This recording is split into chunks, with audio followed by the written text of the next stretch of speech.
The world of a true INFJ is a deep, complex, and often paradoxical place. To the outside observer, INFJs may seem calm, kind, and introspective, but beneath that quiet exterior lies a storm of thoughts and emotions that few ever glimpse. Only those who are truly INFJ can understand the deep need for authenticity and the aching feeling of being profoundly connected to humanity while still feeling like an outsider. An INFJ understands what it means to sense the emotional temperature of a room the moment they walk in, absorbing the moods and energy of others like a sponge. This can be both a gift and a curse. It draws people to them. Strangers may find themselves spilling secrets they've never told anyone, but it also drains them. The exhaustion after social interaction isn't about shyness. It's about emotional saturation. Only another INFJ truly understands how something as simple as attending a gathering can leave INFJs feeling empty, despite seeming outwardly engaged. Unlock the power of your INFJ personality. Check out our INFJ Mastery course and INFJ ebook. The links are in the description of this video. True INFJs know the dissonance of always searching for truth while often being misunderstood. Their communication is layered, symbolic, filled with metaphor and hidden meaning. They often find themselves disappointed that others take things at face value, when the real message lies beneath the surface. Their minds don't think linearly. They process abstract connections, future possibilities, and nuanced moral dilemmas all at once. When others see events in black and white, INFJs are seeing shades of gray, mapping out the implications for years down the road, and weighing every possible emotional impact. INFJs enjoy solitude. It's not just about being alone, it's about reconnecting with their center, sorting through the internal world that's constantly shifting and evolving. In solitude, they find clarity. They have entire dialogues in their heads, write novels they'll never share, imagine futures that may never come, and examine the deepest motivations of others. They don't just think, they ruminate, processing every detail with surgical precision and emotional resonance. Relationships for INFJs are rare and often painful experiences. They love deeply, but not easily. When they let someone in, it's total. They seek soul-deep connection. Anything less feels hollow. But this intensity often scares people away. INFJs understand what it means to give everything and still be left feeling alone. They can sense when someone isn't being honest, and this intuitive radar is almost never wrong, even if they wish it were. That moment when someone's words and energy don't align, that split-second dissonance, is something they feel in their bones. But rather than confront, they often retreat, not out of cowardice, but because the pain of betrayal is too sharp, too wounding to engage directly. Many INFJs live with a quiet ache, a longing for something more meaning, more depth, more purpose. Life feels heavy not because they're unhappy, but because they see what could be. They see the potential in people, in situations, in society itself. And when others seem content with superficiality or cruelty, it feels unbearable. It's not uncommon for an INFJ to break down over a news story, a poem, or even a passing moment of kindness or tragedy. Their emotional landscape is vast, and they are deeply moved by beauty, injustice, and transformation. Only a true INFJ understands the inner war between idealism and realism. They want to believe the best in people, but they've seen too much. They're often called old souls because their insight can seem uncanny for their age. But this insight often isolates them. They're too serious for some, too intense for others. Yet they can't help but seek meaning. Every interaction, every event, must have a purpose, or at least be part of a bigger story. Nothing is just anything. They often struggle with their identity, wearing masks to fit in, only to feel hollow later. They could be chameleons, mirroring the energy around them so well that even they lose track of who they really are. When someone finally sees through the mask, truly sees them, it's an experience so rare and sacred it can move them to tears. But it's also frightening, because being seen means being vulnerable. And INFJs guard their inner world with quiet ferocity. INFJs are dreamers, but their dreams are often for others. They imagine how the world could heal, how people could grow, how wounds could become wisdom. They carry the pain of others inside them, often without others ever knowing. They counsel without preaching, love without demanding, and serve without recognition. Yet, they quietly hope someone, somewhere will see what they give and maybe offer the same in return. INFJs live in layers. They're the rare ones who can smile while grieving, comfort others while breaking inside, and speak gently while screaming within. Only a true INFJ understands how natural it feels to hold space for others' pain while quietly tucking away their own. Not because they don't want to be seen, but because their instinct is always to protect, to shield others from discomfort, even if it means carrying it themselves. There's something almost sacred about the way INFJs process the world. They don't just experience events, they absorb them. A glance, a word, a subtle shift in tone can carry pages of meaning. They notice what others miss, and it never stops. Even when they try to switch off, their minds keep working, dissecting, intuiting, feeling.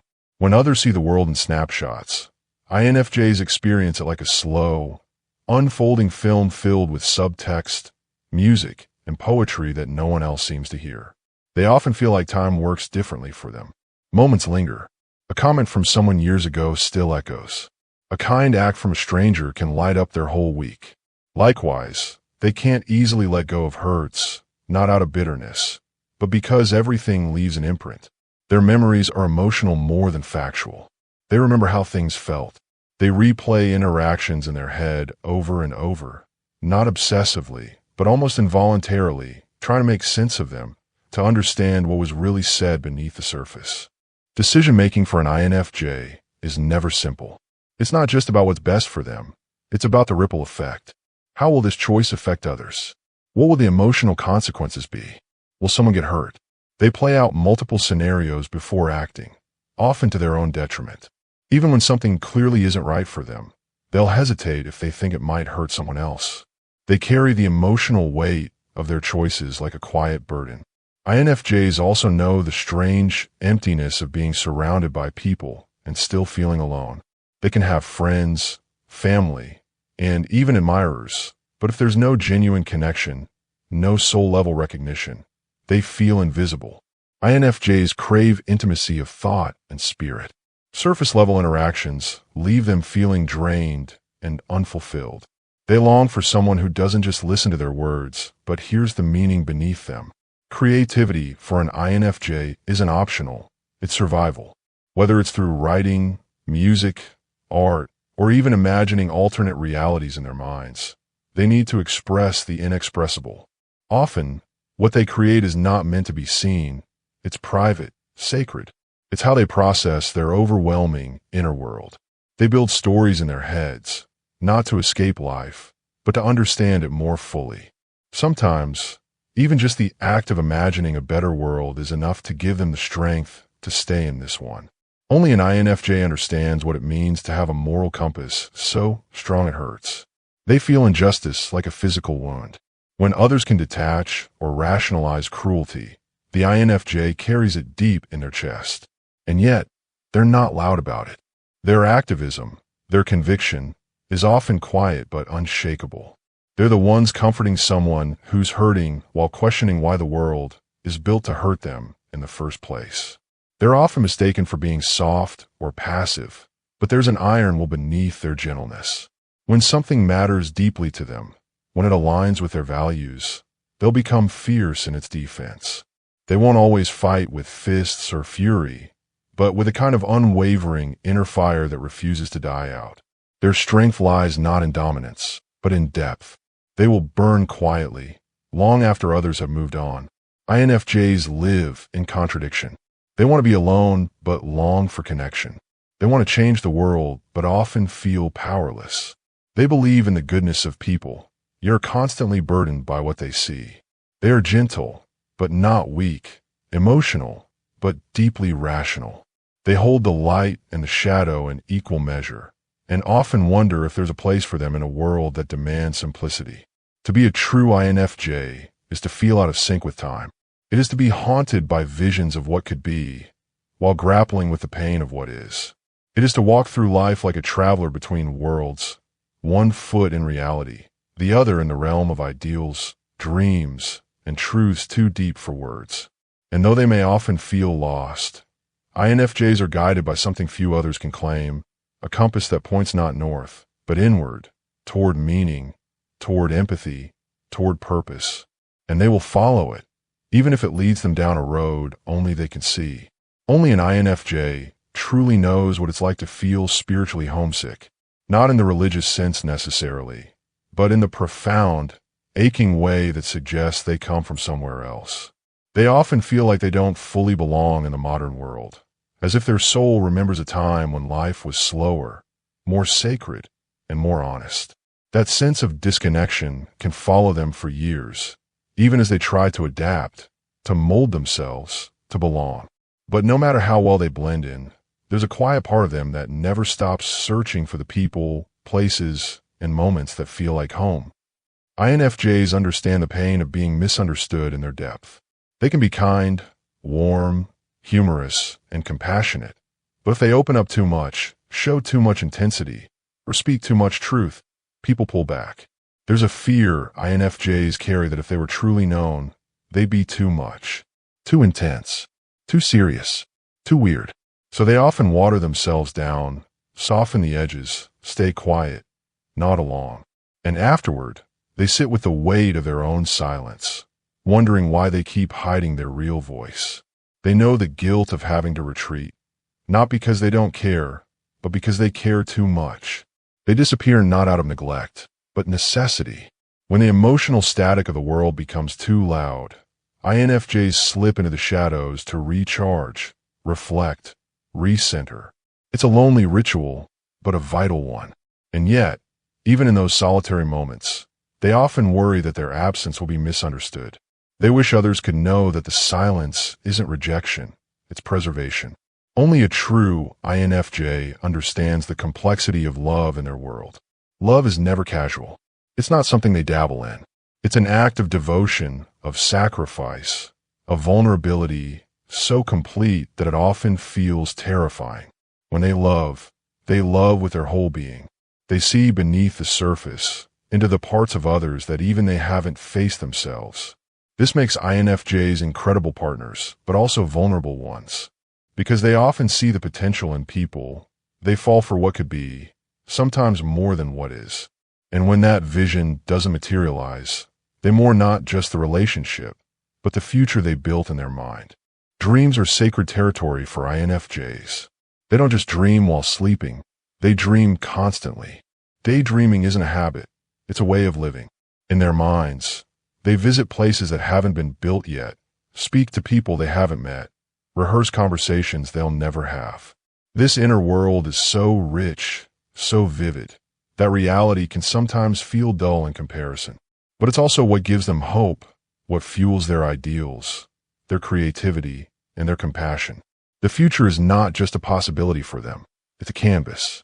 INFJs often carry grief for the state of the world, grief for people who are suffering, grief for parts of themselves they had to bury in order to be accepted. They carry unspoken losses like heirlooms, hidden away but never discarded. And because they often take on the pain of others, their hearts can feel unbearably heavy at times. But they rarely show it. Instead, they smile, they listen, they give, they support. And then they go home and cry into their journal or under the stars, unsure whether the tears are theirs or someone else's. Intuition isn't just a function for INFJs, it's a constant companion. A feeling in their bones, a knowing in their gut, an image that flashes across their mind out of nowhere, and is usually right. They sense things before they happen, pick up on truths no one speaks aloud, and sometimes just know things without understanding how. It can be isolating, because when they try to explain this inner knowing, it often falls flat or makes them seem strange.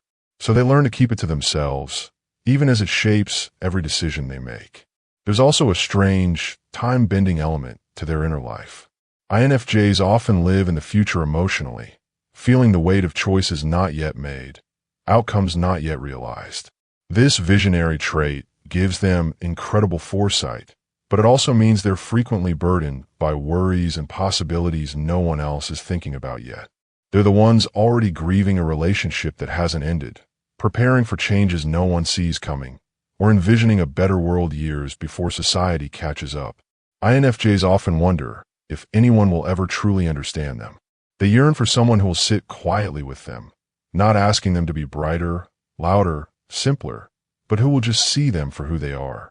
Someone who speaks not just to their mind or their heart, but to their soul. Until then, they keep holding the light for others while hoping, just hoping, that someone will one day hold it for them.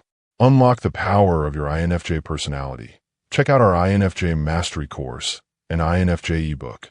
The links are in the description of this video.